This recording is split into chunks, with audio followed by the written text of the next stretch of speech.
जय हिंद दोस्तों, आप सभी का हमारे YouTube चैनल विद्यालय एजुकेशन में स्वागत है। साथियों, आज हम पढ़ने वाले हैं आरआरबी एनटीपीसी ग्रुप डी 2025 के लिए साइंस के महत्वपूर्ण प्रश्न। और ये जो है जितने भी प्रश्न हैं ये सभी एग्जाम में पूछे गए हैं और कुछ इसमें नए प्रश्न भी शामिल किए गए हैं और ये स्पीडी पब्लिकेशन की बुक से करवाया जा रहा है। तो चलिए शुरू करते हैं आज की इस क्लास को बिना किसी देरी के। और आज की क्लास का पहला प्रश्न है, निम्न में कौन सबसे स्थायी तत्व है? बताना है कि कौन सा इसमें सबसे स्थायी तत्व है। हाइड्रोजन, सीसा, लोहा, यूरेनियम। तो इसमें सबसे स्थायी तत्व की बात की गई है और ये हो जाएगा आपका सीसा। सीसा सबसे स्थायी तत्व है।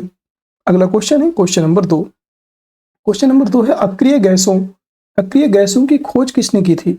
जो अक्रिय गैस होती हैं, अक्रिय गैसों की खोज किसने की थी ये बताना है। प्रीस्टले ने, सीले ने, कैवेंडिश ने या रैमजे ने? तो अक्रिय गैसों की जो खोज है ये करने वाले वैज्ञानिक हैं रैमजे। डी ऑप्शन करेक्ट हो जाएगा। रैमजे ने अक्रिय गैसों की खोज की थी।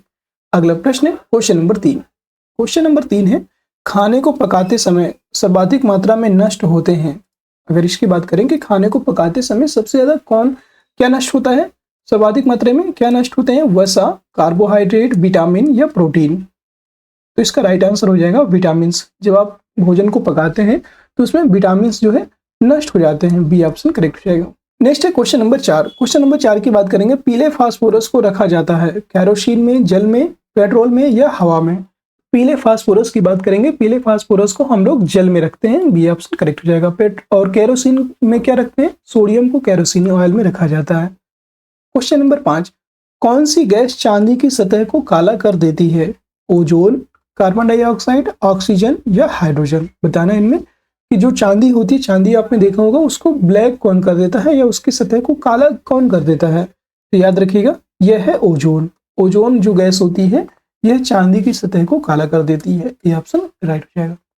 अगला प्रश्न है क्वेश्चन नंबर 6। यूरिया में नाइट्रोजन होती है 30%, 25%, 46% या 60%? अगर आपने यूरिया की बोरियां देखी होंगी आपने, जो यूरिया खाद होती है उसमें देखा होगा इसका प्रतिशत भी लिखा रहता है नाइट्रोजन का।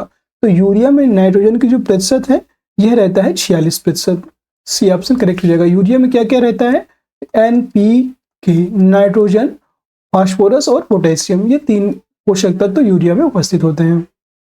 क्वेश्चन नंबर 7, मूंगफली के तेल के हाइड्रोजनीकरण में प्रयुक्त उत्प्रेरक है। तो मूंगफली का जो तेल है इसके हाइड्रोजनीकरण में कौन सा जो उत्प्रेरक होता है, ये कारीगर होता है? निकेल, प्लेटिनम, तांबा या लोहा? तो इसका राइट आंसर हो जाएगा निकेल। ये ऑप्शन राइट हो जाएगा। क्वेश्चन नंबर 8, आतिशबाजी में लाल रंग किस मूलक के कारण होता है? तो आतिशबाजी में लाल रंग किसके कारण के होता है? बेरियम, स्ट्रांजियम, सोडियम या पोटेशियम? तो इसका राइट आंसर हो जाएगा स्ट्रांजियम। स्ट्रांजियम या स्ट्रांजियम के कारण ही आतिशबाजी में लाल रंग देखने को मिलता है। बी ऑप्शन राइट हो जाएगा। अगला प्रश्न है क्वेश्चन नंबर 9। अम्लों व क्षारों की अभिक्रिया के फलस्वरूप बने पदार्थ को कहते हैं?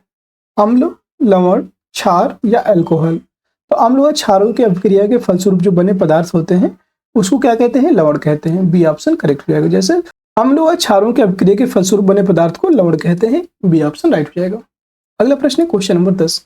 उदासीनी अभिक्रिया या उदासीनीकरण अभिक्रिया में क्या बनता है? ईस्टर बनता है, अल्कोहल बनता है, लवण एवं जल बनता है या अम्ल बनता है? तो याद रखिएगा उदासीनीकरण अभिक्रिया में बनता है लवण और जल, दोनों बनते हैं। सी ऑप्शन करेक्ट हो जाएगा। ठीक है। अगला क्वेश्चन है क्वेश्चन नंबर 11। सबसे शुद्धतम जल कौन सा होता है? समुद्र का, वर्षा का, नदी का या कुएं का? तो सबसे शुद्धतम जल की बात करेंगे यह होता है वर्षा का। बी ऑप्शन करेक्ट हो जाएगा। अगला क्वेश्चन है क्वेश्चन नंबर 12। शुद्ध जल होता है अम्लीय, क्षारीय, उदासीन या दोनों? तो शुद्ध जल जो होता है यह उदासीन होता है। सी ऑप्शन करेक्ट हो जाएगा। और शुद्ध जल का जो पीएच मान होता है, शुद्ध जल का पीएच मान होता है 7। अगला क्वेश्चन है क्वेश्चन नंबर 13। क्वेश्चन नंबर 13 है आपका, मलेरिया परजीवी को नष्ट करने में प्रयुक्त औषधि होती है? क्लोरोक्विनीन, एस्पिरिन, मार्फिन या पेनिसिलिन? तो मलेरिया जो परजीवी होता है इसको नष्ट करने में हम लोग क्लोरोक्विन का प्रयोग करते हैं। ये एक प्रकार की औषधि होती है। ये ऑप्शन करेक्ट हो जाएगा। Question number 14। किसमें कार्बन की प्रतिशत मात्रा सबसे अधिक होती है? कार्बन की प्रतिशत मात्रा जो है सबसे अधिक किसमें होती है? पिटवा लोहा में, ढलवा लोहा में, इस्पात में या सभी में समान? तो सबसे अधिक कार्बन की जो प्रतिशत मात्रा है यह आपको ढलवा लोहा में देखने को मिलती है। बी ऑप्शन करेक्ट हो जाएगा। बी ऑप्शन इसमें राइट हो जाएगा। नेक्स्ट क्वेश्चन है क्वेश्चन नंबर 15। आदर्श गैस की आंतरिक ऊर्जा पर निर्भर करती है। आदर्श गैस की आंतरिक ऊर्जा पर क्या निर्भर करती है? आयतन पर, दाब पर, ताप पर या सभी पर? तो आदर्श गैस की जो आंतरिक ऊर्जा है यह निर्भर करती है ताप पर। सी ऑप्शन करेक्ट हो जाएगा। टेम्परेचर पर निर्भर करती है। अगला प्रश्न है क्वेश्चन नंबर 16। कुकिंग गैस मिश्रण होता है। कुकिंग गैस की बात करेंगे, ये किस चीज का मिश्रण होता है? हाइड्रोजन एवं हीलियम का, हाइड्रोजन एवं ऑक्सीजन का, ऑक्सीजन एवं मीथेन का या ब्यूटेन एवं प्रोपेन का? तो कुकिंग गैस जो होती है इसमें जो है आपको क्या क्या देखने को मिलेगा? ब्यूटेन और प्रोपेन। तो इसका राइट आंसर हो जाएगा कुकिंग गैस जो है यह मिश्रण होती है आपके ब्यूटेन एवं प्रोपेन का। डी ऑप्शन राइट हो जाएगा। 17 नंबर प्रश्न, सबसे कठोर पदार्थ है हीरा, प्लेटिनम, चांदी या एल्युमिनियम? तो आप सभी जानते हैं सबसे कठोर पदार्थ होता है आपका हीरा। ये ऑप्शन राइट हो जाएगा। Question number 18। ऑक्सीजन के समस्थानिकों की संख्या है। तो ऑक्सीजन के समस्थानिकों की बात करेंगे तो ऑक्सीजन के समस्थानिक है, कितने समस्थानिक है ऑक्सीजन के? 2, 3, 4 या 1? तो ऑक्सीजन के समस्थानिक है 2। ये ऑप्शन करेक्ट हो जाएगा। अगला प्रश्न है क्वेश्चन नंबर 19। धातु के तार में विद्युत धारा का प्रवाह किसके कारण होता है? इलेक्ट्रॉन, प्रोटॉन, आयन या छिद्र? तो धातु के तार में विद्युत धारा का जो प्रवाह है यह हमेशा इलेक्ट्रॉन के कारण होता है। ये ऑप्शन राइट हो जाएगा। इलेक्ट्रॉन ही विद्युत धारा का प्रवाह करते हैं। Question number 20। जल सीसा वाटर ग्लास का रासायनिक सूत्र है। मतलब जल सीसा यानी कि जो वाटर ग्लास होते हैं इनका रासायनिक सूत्र क्या होता है? Na2SiO2, Na2SiO3, Al2O3, NaAlO2 या CaSiO3? इस याद रखिएगा, जल सीसा जो होता है इसका रासायनिक सूत्र होता है Na2SiO2। ये ऑप्शन करेक्ट हो जाएगा। सोडियम, इसी को बोलते हैं sodium silicate, Na2SiO3 sodium silicate. अगला क्वेश्चन है क्वेश्चन नंबर 21। ड्यूटेरियम के नाभिक में होते हैं, जो ड्यूटेरियम होता है इसके नाभिक में क्या होता है? 1 प्रोटॉन तथा 2 न्यूट्रॉन, 2 न्यूट्रॉन तथा 2 प्रोटॉन, 2 प्रोटॉन तथा 1 न्यूट्रॉन या 1 न्यूट्रॉन तथा 1 प्रोटॉन? तो याद रखिएगा जो ड्यूटेरियम होता है इसके नाभिक में हमेशा होता है 1 प्रोटॉन और 1 न्यूट्रॉन। डी ऑप्शन करेक्ट हो जाएगा। अगला प्रश्न है क्वेश्चन नंबर 22। यूरेनियम के समस्थानिक होते हैं। यूरेनियम का समस्थानिक कौन कौन सा होता है ये बताना है इसमें। तो यूरेनियम के समस्थानिक है, इसमें ध्यान दीजिएगा, ये हो जाएगा 238। बी ऑप्शन करेक्ट होगा 238। अगला प्रश्न है क्वेश्चन नंबर 23। हाइड्रोजन के समस्थानिक होते हैं। तो हाइड्रोजन के समस्थानिक की बात करेंगे, हाइड्रोजन में कितने समस्थानिक होते हैं? तो हाइड्रोजन में समस्थानिकों की बात करेंगे 3 समस्थानिक होते हैं, 1H1, 1H2 और 1H3। अगला क्वेश्चन है आपका क्वेश्चन नंबर 24। अनिश्चितता के सिद्धांत का प्रतिपादन किसने किया था? आइंस्टीन ने, हाइजेनबर्ग ने, रदरफोर्ड ने या पाउली ने? तो अनिश्चितता का जो सिद्धांत है यह दिया था हाइजेनबर्ग ने। बी ऑप्शन राइट हो जाएगा। Question number 25। स्थिर ताप पर गैस का आयतन, स्थिर ताप पर गैस का आयतन कम करने से उसका दाब क्या होगा? कम होता है, पहले बढ़ता है, फिर घटता है, बढ़ जाता है या सभी? तो याद रखेंगे जब स्थिर ताप पर गैस का आयतन कम करने पर, अगर हम आयतन कम करेंगे तो उसका दाब क्या हो जाएगा? उसका दाब बढ़ जाता है। आप सभी जानते हैं उसका दाब हमेशा बढ़ जाता है। सी ऑप्शन करेक्ट हो जाएगा। अगला प्रश्न है क्वेश्चन नंबर 26। देखिए 25 क्वेश्चन हमने कंप्लीट कर लिए हैं। अगर क्लास पसंद आ रही है तो सभी साथी क्लास को लाइक जरूर कर दीजिएगा। जितने भी साथी जुड़े हुए हैं लाइक कर दीजिएगा और शेयर कर दीजिएगा क्लास को, ठीक है? सभी साथी शेयर भी करते जाइएगा। क्वेश्चन नंबर 26 है, परमाणु भट्टी में कौन सा ईंधन प्रयुक्त होता है? थोरियम, सोडियम, यूरेनियम या पेट्रोलियम? जो परमाणु भट्टी होती है इसमें आप देखेंगे तो इसमें यूरेनियम का प्रयोग किया जाता है ईंधन के रूप में। सी ऑप्शन करेक्ट रहेगा। 27 नंबर प्रश्न है, भोपाल गैस दुर्घटना में किस गैस का रिसाव हुआ था? जो भोपाल गैस त्रासदी है, भोपाल गैस दुर्घटना हुई थी, इसमें कौन सी गैस का रिसाव हुआ था? साइनाइड, मिथाइल, मिथाइल आइसोसाइनेट या मिथाइल आइसोसाइनाइड? याद रखिएगा भोपाल गैस जो त्रासदी हुई थी इसमें आपका मिथाइल आइसोसाइनेट का रिसाव हो गया था। सी ऑप्शन करेक्ट रहेगा, methyl isocyanate.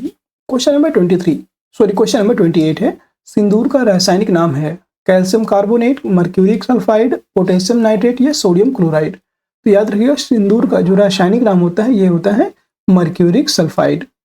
B option correct हो जाएगा। अगला प्रश्न question number 29। Radio carbon dating से किसका निर्धारण होता है? मानवों की आयु का, जीवाश्म की आयु का, मानव शरीर की बीमारी का या धातुओं की शुद्धता का? तो याद रखेंगे रेडियो कार्बन डेटिंग से किसका निर्धारण होता है? रेडियो कार्बन डेटिंग से जीवाश्म की आयु का निर्धारण किया जाता है। बी ऑप्शन राइट हो जाएगा।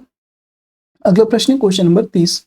सूर्य की किरणों का कौन सा भाग सोलर कुकर को गर्म करता है? कौन सा भाग है जो सोलर कुकर को गर्म करता है? इंफ्रारेड किरणें, कॉस्मिक किरणें, पराबैंगनी किरणें या रेड लाइट किरणें? याद रखेंगे सूर्य की किरणों का ऐसा कौन सा भाग है? तो ये हो जाएगा इंफ्रारेड किरणें। ये ऑप्शन करेक्ट हो जाएगा। अगला प्रश्न है क्वेश्चन नंबर 31।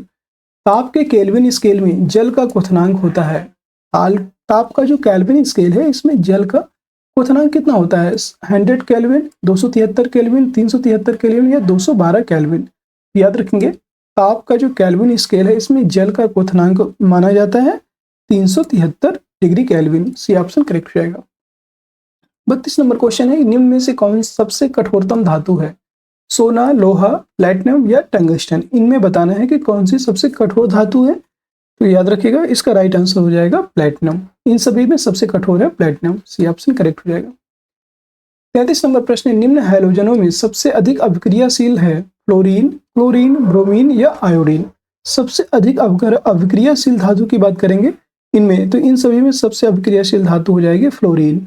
ये ऑप्शन राइट हो जाएगा।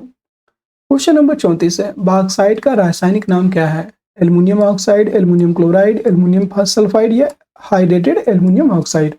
तो बॉक्साइट का जो रासायनिक नाम होता है यह होता है hydrated aluminium oxide. D option correct हो जाएगा, हाइड्रेटेड एल्युमिनियम ऑक्साइड। अगला प्रश्न है क्वेश्चन नंबर 35। मोनोजाइट किसका अयस्क है? मोनोजाइट की बात करेंगे, यह किसका अयस्क होता है? जर्मेनियम, थोरियम, टाइटेनियम या लोहा? मोनोजाइट की बात करेंगे, यह आपका थोरियम का अयस्क होता है। बी ऑप्शन करेक्ट हो जाएगा। Question number 36। कौन सी अधातु कमरे के तापमान पर द्रव अवस्था में पाई जाती है? ब्रोमीन, क्लोरीन, हीलियम या फास्फोरस? ऐसी कौन सी अधातु है? अधातु की बात की गई है, नॉन मेटल। तो इसलिए कमरे के तापमान में द्रव अवस्था में कौन सी ऐसी अधातु है जो पाई जाती है? तो याद रखिएगा यह है आपकी ब्रोमीन। ये ऑप्शन करेक्ट हो जाएगा। अगर आपकी धातु की बात की जाए कि कौन सी ऐसी धातु है जो कमरे के सामान्य ताप पर द्रव अवस्था में पाई जाती है, तो वो हो जाएगा पारा। ये भी आप यहाँ पे याद रखिएगा। अगला प्रश्न है क्वेश्चन नंबर 37। रेडियम प्राप्त किया जाता है, रेडियम जो है यह प्राप्त किया जाता है लाइमस्टोन से, हेमेटाइट से, पीच ब्लेंड से या रेंटाइल से? याद रखिएगा रेडियम को हम लोग पीच ब्लेंड से प्राप्त करते हैं। सी ऑप्शन करेक्ट हो जाएगा। निम्न में से किसका प्रयोग, 38 नंबर प्रश्न है, निम्न में से किसका प्रयोग दर्पण को चमक देने के लिए होता है? Silver nitrate, zinc nitrate, silver oxide या पीच ब्लेड? याद रखेंगे दर्पण को चमक देने के लिए जो इस धातु का प्रयोग होता है वो उसे कहते हैं सिल्वर नाइट्रेट। ये ऑप्शन करेक्ट हो जाएगा। सिल्वर नाइट्रेट से जो है दर्पण को चमक दिया जाता है। अगला प्रश्न है क्वेश्चन नंबर 39 और आज की क्लास का अंतिम प्रश्न है, इसका आंसर आप सब लोग बताइएगा। सबसे आघात वर्धनीय धातु है, सबसे आघात वर्धनीय धातु कौन सी है? चांदी, सोना, एल्युमिनियम या सोडियम?